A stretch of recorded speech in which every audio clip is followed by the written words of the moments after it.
Welcome back, everybody, for another deep dive. And this time, we're going to be looking at technology and addiction. Oh, very It's interesting. a really fascinating subject, and how these two seemingly disparate things are shaping the way we experience pleasure in the Hmm. modern world. Yeah. We've got some really compelling sources to unpack, Yeah. including a really interesting case study that I think will be quite thought-provoking. It's so interesting to me just the amount of different disciplines that this sort of topic touches on, like Right. from, psychology and economics and sociology, and then of course the technology. And yeah. Absolutely. Yeah. So to get us started, we're going to meet a man named Jacob. Okay. Um, and his story is sort of what kicked off this whole deep dive and offers some pretty powerful insights, I think, into the nature of addiction, especially in the context of today's tech-driven world. Yeah, I think Jacob's story is really a bit of a cautionary tale. It's really, a way to look at what could go wrong or, sort of some of the dark sides of our increasingly, connected world Right. and how easy it is to slip into these patterns. So let's paint a picture of Jacob's first visit to the therapist's office. Okay. So, he's in his early 60s, dressed pretty casually, but you can just kind of sense this anxious energy about him. Yeah, and the therapist picks up on that right away. In fact, she even mentions that she feels a bit anxious, as he walks in, Yeah. which I thought was really interesting, kind of like her own self-doubt, like, is my office okay? Right. Am I walking too fast? Yeah. It makes her feel very human and Yeah. relatable. It does, and even the description of her office adds another layer to the story. It's Yes. not this, sterile clinical space. Right. She's got diplomas and artwork, and there's a clay angel statue that was a gift from a colleague. So it's like a reflection of her as a Yep. person, Yeah, a place where vulnerability is welcome and right. encouraged. Yeah, but it also highlights the inherent power dynamic, too, between, Oh, totally. therapist and patient. Yes. Remember that detail about the seating arrangement? Oh, yes. The therapist and patient are separated by a desk and then a low table. Uh-huh. It's like this subtle barrier. Yes. It's there. A physical barrier. Yeah, symbolizing the distance Yeah. people often feel when talking about these sensitive issues. Absolutely. And then, he drops the bombshell. He tells her that he has a sex addiction. Yeah, But as the story unfolds, you start to realize that, this is not something new. This is something that's been with him, his whole life. he's been struggling with these compulsive behaviors since he was a child. Yes. And that's where it gets really interesting. He tells her about building a masturbation machine when he was just 2 or 3 years old. Oh, wow. Yeah, Oh, young. I know. It's shocking. Yeah. But it reveals just how early these tendencies, these addictive tendencies can manifest. And the fact that he was able to, build this contraption at such a young age using a record player and a metal rod and some cloth, it speaks to a certain level of ingenuity. Totally. It's like he was solving a mechanical problem Yeah. more than like engaging in a sexual act. Yes. There's this almost disturbing detachment in the way he describes it. Yeah, that detachment, that compartmentalization, that's, a hallmark of addiction. Yeah. That ability to separate from the emotional and moral Right. implications. Right. To make things even more complex, he confesses this habit to a priest as a young boy. Oh, wow. And he kind of realizes then that he's living this double life. Yeah, that concept of a double life is so important to understanding addiction. Yeah. It speaks to the secrecy and the shame and the lengths people will go to hide their compulsions from the outside world. It makes you wonder how many other Jacobs are out there Absolutely. leading seemingly normal lives while battling these, intense internal struggles. It's a question that haunts the therapist throughout the book, and I think it's a question that all of us should be thinking about. Yeah. Because as technology advances and our lives become, more and more, intertwined with the digital world, Right. the potential for these struggles to develop and to flourish, I think, grows. And this is where the therapist draws this really fascinating parallel between Jacob's childhood contraption Yes. and the technology we're all surrounded by today. She calls smartphones and ebooks and the internet our masturbation machines. Right. They're designed to deliver pleasure or information or connection, whatever it is we crave, quickly and efficiently, Yeah. with minimal effort. And what's really interesting is that she doesn't just theorize about this. Right. She actually shares her own experience with escalating consumption of erotic fiction online. Yeah. She talks about how her reading habits evolved and how easy it was to access increasingly graphic content Right. with just a few clicks. And that's a powerful admission, I think. To have someone who's well-educated and aware of, the potential pitfalls of technology Right. still get caught in this cycle of, Yeah. instant gratification. It makes you think about the forces at play here, right? It's like Yeah. capitalism itself has figured out a way to tap into our most primal desires Yeah. and exploit them Right. for profit. Yeah. And the therapist actually, makes the argument that Jacob's life trajectory mirrors larger societal shifts. Yeah. Economic pressures lead to unconventional choices. The allure of easy wealth becomes a driving force. Right. And then a move to Germany triggers a descent into addiction. Yeah, it's like a perfect storm. And speaking of storms, Yeah. the book also delves into the world of drugs and how they've evolved over time. Right. There's this really alarming statistic about, the potency of drugs today. Yeah. Fentanyl, for example, is 50 to 100 times stronger Wow. than morphine. That's a terrifying thought. It is terrifying. And when you look at the timeline of drug use, you can see how the variety and availability of drugs has skyrocketed over time. Yeah. It's like we're living in this age of unprecedented access to substances Yes. that can alter our consciousness and tap into our reward systems Right. in ways that were unimaginable just a few decades ago. And all of this, ties back to the evolution of capitalism and technological advancement. Yeah. This system that often prioritizes profit over well-being. It creates an environment where addiction can thrive. Exactly. So Jacob moves to Germany for this promising job, but then things take a dark turn. He discovers the world of online pornography and, live sex shows and just gets completely consumed by it. It's like the stress, the isolation that all just amplifies his addictive tendencies. Right. And the internet, he's plugged into this vast network of readily available stimulation 24/7. Which brings us to another fascinating concept.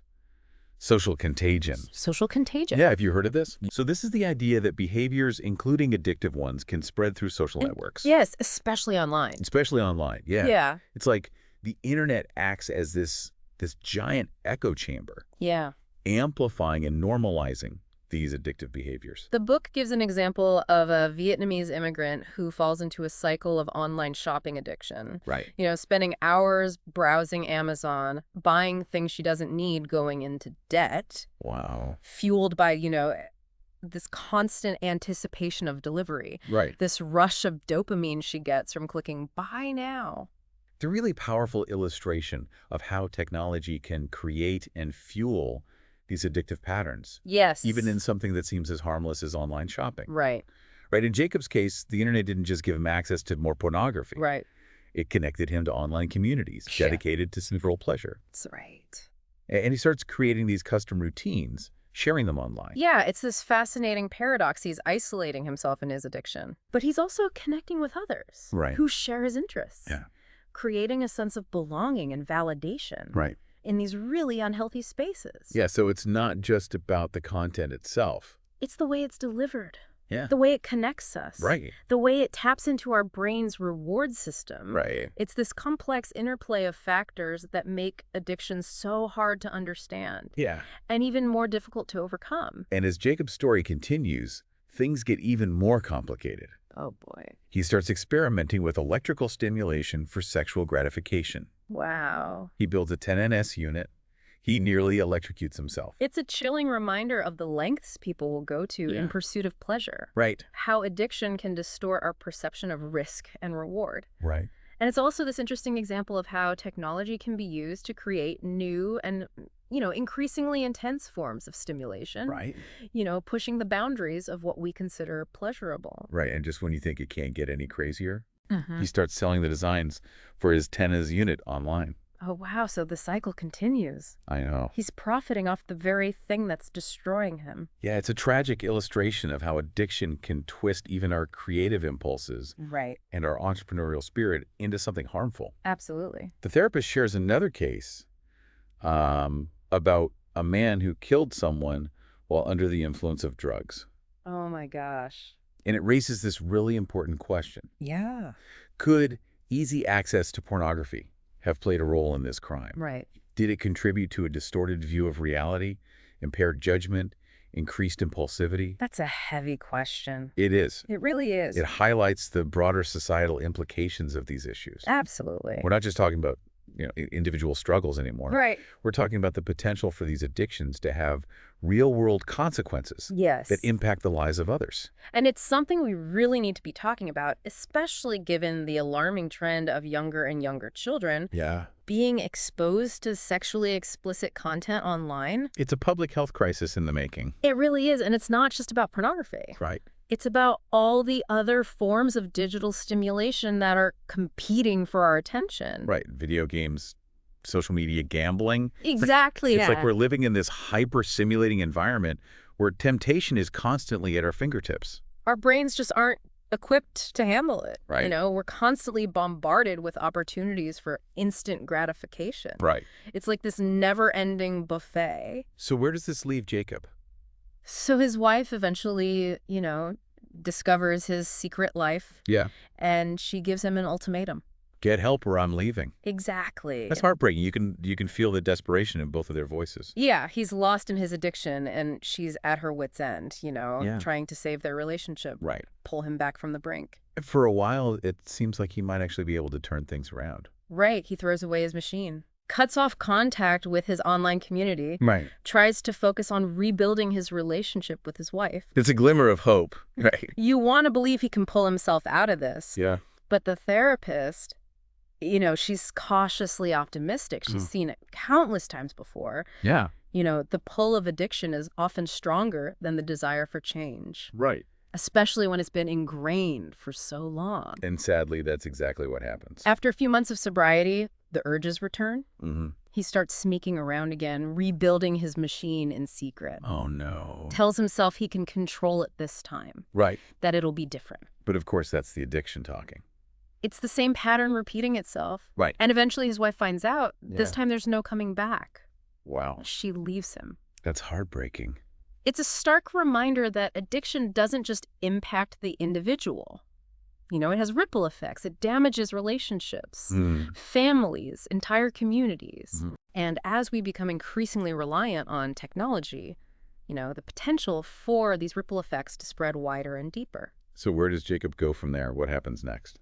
Well, that's where we'll pick up after a quick word from our sponsors. I will be right back. Welcome back, everybody. Yeah. Before the break, we were talking about that really difficult situation Jacob's wife found herself in. Right. And his addiction had just reached this breaking point, and she ultimately chose to leave. It's, it's really a powerful illustration of how addiction, doesn't just affect the individual, but can have, really devastating consequences for those around them as well. Absolutely. Yeah. Makes you wonder what becomes of Jacob after that. But the book focuses more on the broader societal trends his story reflects. Yeah. And one of those trends is this concept of a dopamine economy, Yeah. which the therapist discusses at length, and it really gets to the heart of how capitalism and technology might be contributing to a rise in addictive behaviors. Right. Okay, so I remember being struck by that term when I first read it. Break it down for me. What exactly is a dopamine economy, and how does it relate to what we've been talking about with Jacob? So it draws on the work of historian David Courtwright, Okay. who argues that capitalism, particularly in its modern form, has created this system where we're constantly bombarded with opportunities for pleasure and reward. Great. Think about advertising marketing, the sheer volume of products and services available to us. Yeah. It's all designed to trigger those dopamine hits in our brains. So it's like capitalism has figured out how to hack our brain chemistry to keep us consuming, even if it's not necessarily in our best interest. Exactly. Okay. And technology has just supercharged this process. Right. We can access almost anything we want with just a few clicks. Right. Food shopping, entertainment, information connection. Yeah. It's unprecedented in human history. The book uses a really interesting example to illustrate this point. The invention of the cigarette rolling machine back in 1880. Oh, yeah, that's a good one. Yeah. Before the machine, you could roll about 4 cigarettes per minute. Okay. After the machine, staggering 20,000 per minute. Wow. That's an insane increase in efficiency. Yeah. But I'm guessing it wasn't just about making things easier for smokers. Of course not. It was about mass production. Right. Increased profits. Yeah. And ultimately, more people smoking more cigarettes. Yeah. Today, an estimated 6.5 trillion cigarettes are sold annually worldwide. That's mind-boggling. Yeah, And you can kind of see that same pattern with other addictive substances, too. Absolutely. Right. Think about opioids, for example. Okay. Morphine was first isolated in 1805. Okay. But it wasn't long before heroin, a much more potent opioid, Right. was synthesized in the late 1800s. Right. And now we have fentanyl, which is 50 to 100 times stronger than morphine. It's like we're on this relentless treadmill of escalating potency and availability. Yeah. And as you said, technology has accelerated this process exponentially. The therapist makes the point that, it's not just about illegal drugs either. Right. Prescription drugs are a huge part of this problem as well. So we're talking about things like painkillers, anxiety meds, sleep aids, Yeah. medications that are often overprescribed or misused. Yeah, and she uses the example of one of her patients, Max, Okay. to illustrate this point. He started using alcohol and cigarettes at 17, then moved on to cocaine by 18. Wow. And by 19, he was heavily using OxyContin and Xanax. It's a tragic but all too common story. It is. And it really highlights how easily people can slip into these patterns of substance abuse. Right. Especially when the substances are so readily available and heavily marketed. Right. What's even more concerning is that now we have this whole category of digital drugs, Oh, yeah. as the therapist calls them, that didn't exist before, or at least weren't nearly as potent Right. or accessible. Yeah. So we're talking about things like online pornography, gambling, video games, Social media. Yep. Anything that can trigger those dopamine hits and keep us coming back for more. Exactly. And it's not just the content itself, Right. It's the way it's designed and delivered. Right. The flashing lights, the endless scroll, the notifications, the promise of rewards. Right. It's all engineered to exploit our vulnerabilities and keep us hooked.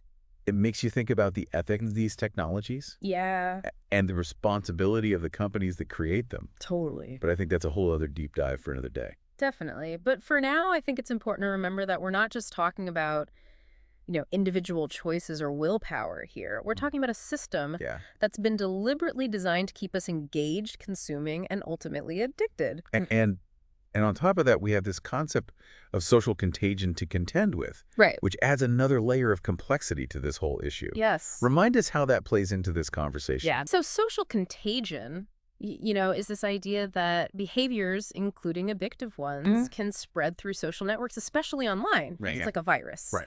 One person's addiction can influence and potentially trigger another person's addiction, Right. creating this ripple effect Right. across online communities and social groups. So it's not just about being exposed to the content itself. It's about being exposed to other people engaging in these behaviors. Exactly. No. And sort of normalizing those behaviors. The book gives a really compelling example of this with the story of Chi, Yeah. a Vietnamese immigrant who gets hooked on online shopping. Yeah. She's spending hours browsing Amazon, Mm-hmm. buying things she doesn't need, going into debt, Right. all fueled by this anticipation of delivery, Right. this rush of dopamine she gets from clicking buy now. Yeah, it's like the internet creates this environment where these addictive behaviors can spread more easily and rapidly than ever before. Almost like a virtual petri dish for addiction. That's a great analogy. And it goes back to what we were talking about earlier with Jacob's story. Right. He starts connecting with online communities dedicated to sexual pleasure, creating these custom routines, sharing them online. Right. And in a way, he's contributing to this cycle of social contagion, potentially influencing and triggering others who might be struggling with similar compulsions. Exactly. It's a really complex and disturbing aspect of this whole issue. So we've talked about the dopamine economy, Right. the role of technology, the concept of social contagion. Right. But let's bring it back to Jacob's story and his struggle with electrical stimulation for sexual gratification. So after his move to Germany and, his descent into pornography addiction, Right. Jacob starts experimenting with a tenderness unit, Okay. which is a device that uses electrical currents to stimulate muscles and nerves. And if I remember correctly, he almost electrocutes himself at one point, which is a pretty scary thought. It is. It really speaks to the lengths he's willing to go to in pursuit of pleasure. You know how his addiction has distorted his perception of risk and reward? It's like he's constantly chasing that next high, pushing the boundaries further and further. And what's even more disturbing is that he starts incorporating music into these routines. Oh, wow. Syncing it with the sensations he's experiencing, creating this whole elaborate Wow. and immersive experience. It sounds almost like he's creating his own personal world of pleasure, a world that's completely divorced from reality and the potential consequences of his actions. That's a really insightful observation, and it speaks to the power of technology, to create these immersive and addictive experiences, Right. blurring the lines between reality and fantasy. And then it takes another twist. Yeah. He starts sharing these routines online, Yeah. essentially giving other people the blueprint to replicate his experience. Exactly. And he even admits, that part of the appeal is knowing that he's giving others the idea, Wow. that he's potentially getting them hooked as well. It's a really disturbing thought. It's chilling. Yeah, it's like he's spreading a virus. Yeah. And it makes you wonder how can we even begin to address this issue given the complexity of the factors involved Right. and the rapid pace of technological advancement? It's definitely a challenge, and it's one that requires a multifaceted approach, raising awareness, promoting media literacy, Right. fostering critical thinking skills, Yeah. developing healthier relationships with technology, and providing support and resources for those struggling with addiction. It sounds like we need a whole societal shift Mm. in how we approach pleasure technology Mhm. and the pursuit of happiness. I think you're right. We need to start asking ourselves some really tough questions Yeah. about the values we're promoting, the systems we're creating, Right. and the future we're building. Because if we're not careful, we might end up titillating ourselves to death, Wow. as a therapist puts it. Yeah. Losing ourselves in this constant pursuit of instant gratification at the expense of our well-being, our relationships, and our connection to the real world. That's a sobering thought, and it definitely gives us a lot to think about as we move forward in this increasingly complex and interconnected world. Absolutely. And that's what we'll continue to explore in the next part of our deep dive. All right, we'll be right back.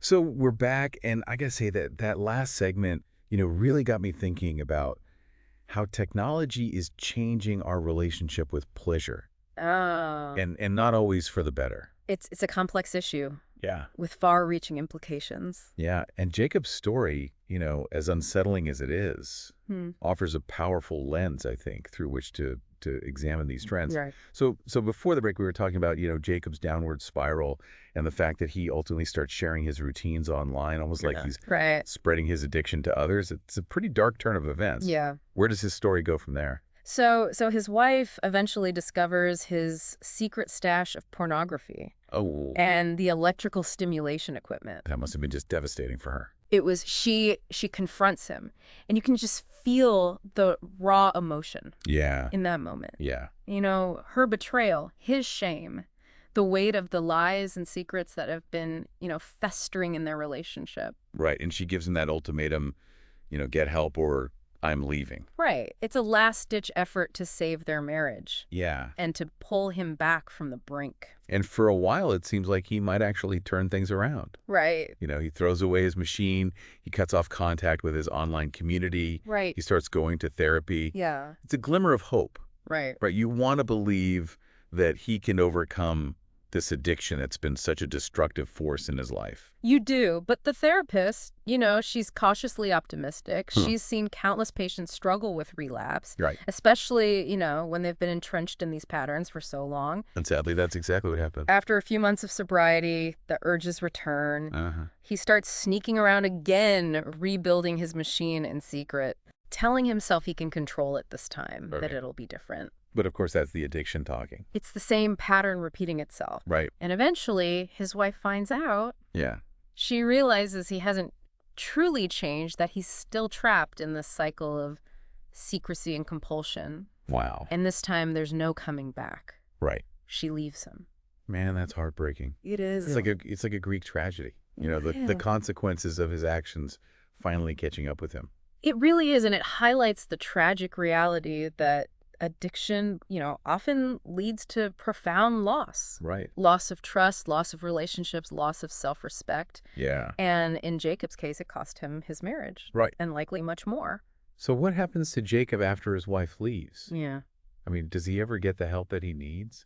The book doesn't explicitly say, but it's implied that he's hit rock bottom. Yeah. He's lost everything, his wife, his home, possibly even his job. And the reader is left to wonder, whether he'll finally confront his addiction and seek help, or whether he'll continue down this destructive path, Right. further isolating himself and perpetuating the cycle of pain and loss. It's a sobering reminder that there are real human consequences Yeah. to these issues that we've been discussing. Right. And while technology can certainly be a powerful tool, for connection, information, even pleasure, Right. it can also be a conduit for isolation, compulsion, and self-destruction. That's a powerful takeaway. Yeah. And I think, Jacob's story, as extreme as it might seem, Right. serves as a cautionary tale for all of us.